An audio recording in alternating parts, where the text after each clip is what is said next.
Hello guys, magandang araw po. At napasyal tayo dito sa lugar ng ah, Tundulan Falls ng Barangay Alegria, Baligyan, Zamboanga del Norte. Ayan, may tinitingnan tayo dito. Yun ang Tundulan Falls. Tinitingnan muna natin itong rock formation dito sa lugar. At ito yung malaking parang diamond shape na bato. Yan. So magkahiwalayan sila dito sa isa. Parang hugis diamond yung malaking bato na ito. At dito rin sa ay mayroon parang may bilog.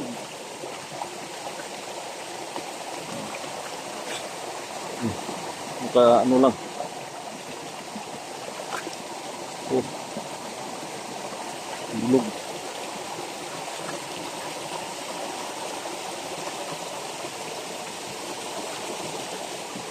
Puntahan muna natin yung saunahan.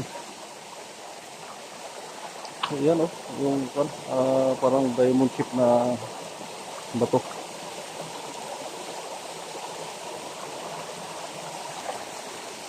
At dito naman sa unahan ay parang nakahiga na na heart shape. Parang heart shape siya. Malaking heart shape dito.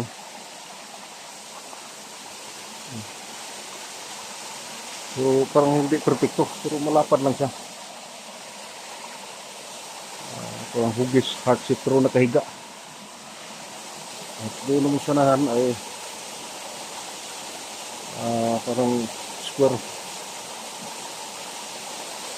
So lapitan natin doon sa sa yung binanggit nila Tundulan Falls.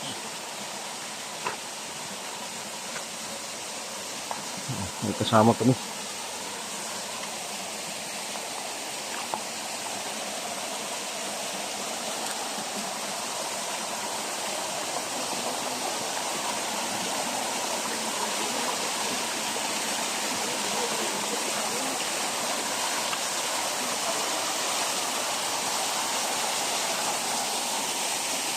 Ito yung buong nasa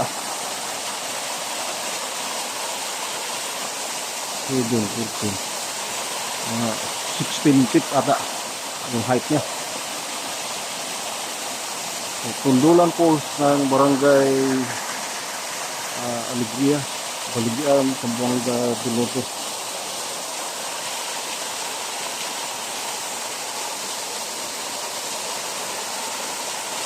So may story dito sa lugar na noon ay di natin alam kung saan yung nakukuha yung small deposit o giveaway.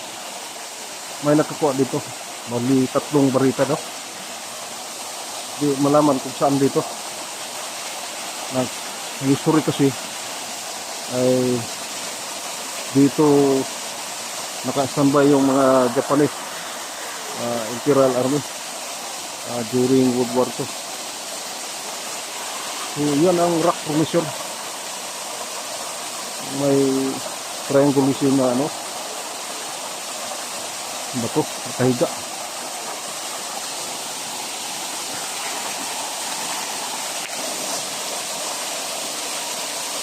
Parang nilagay lang sa umabot.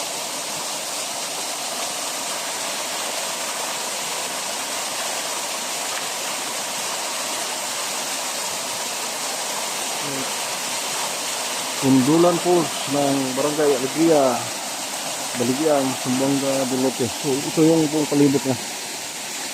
Dito nakatambay yung mga Japanese noon.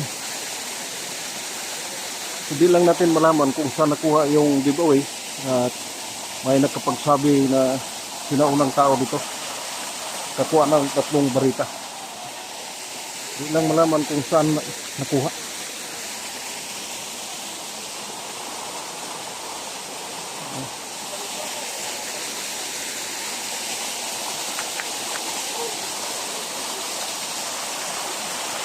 Maraming ano dito, dumara yung mga taga iba't ibang lugar dito sa lugar.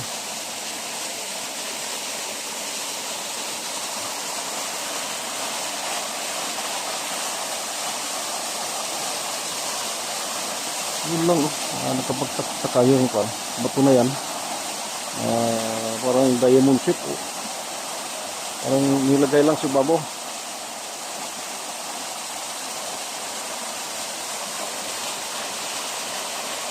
Ayan. Nasa 16 feet sumited lang ang height niya.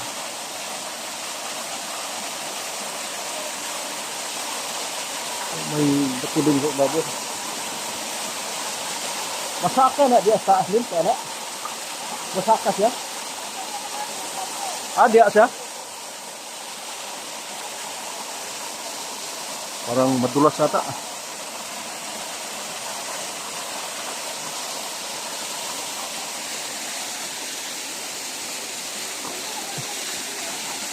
Ano? May ano pala doon sa taas, yung lumang puno ng nara tree. Ano yan?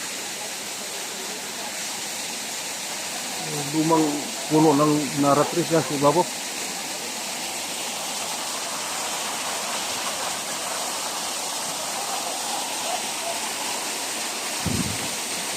Dito nakatambay yung mga sundalong Hapon noon. Na meron siguro silang ano dito, tinatagong malaking deposito dito. Walang malaman kung saan nakatago. Dahil sa nakapabalita yung kaibigan ko dito na may nakakuha daw. At na balitaan ko naman na nakabili ng mga sasakyan kagaya ng yung ginawang pampasayrong van. Dito siguro nakuha, pero di lang natin alam kung saan nakuha dito.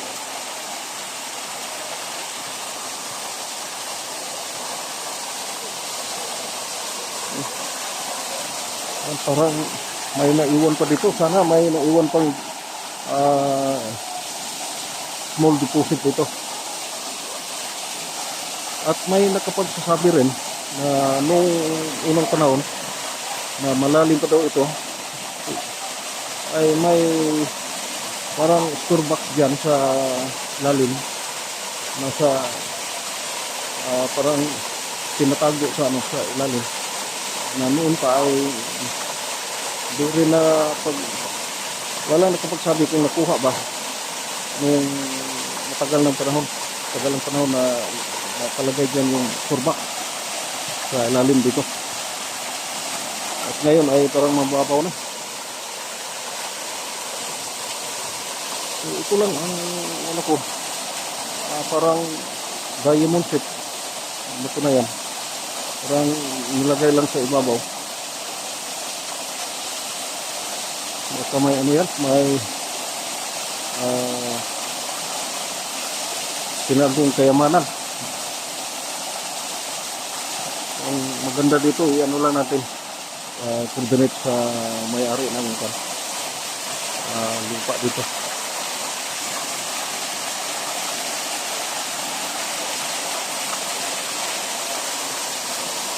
Sana guys, magustuhan nyo itong video ko sa Tundulan Falls ng Barangay Alegria, Baligyan, Zamboanga del Norte. At may history sa sa mga tinatagong kayamanan ng Japanese during World War II. Hindi lang natin alam kung saan dito. Parang may hagdanan, Ayan. Parang madulas.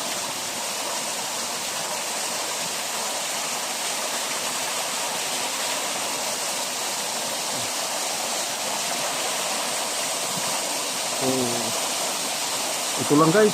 At paki-like and subscribe po sa aking TV channel. Aris Vlog ng Zamboanga del Norte. Nasa ano tayo? Tundulan Falls ng Barangay Alegria, Zamboanga, Baligyan, Zamboanga del Norte.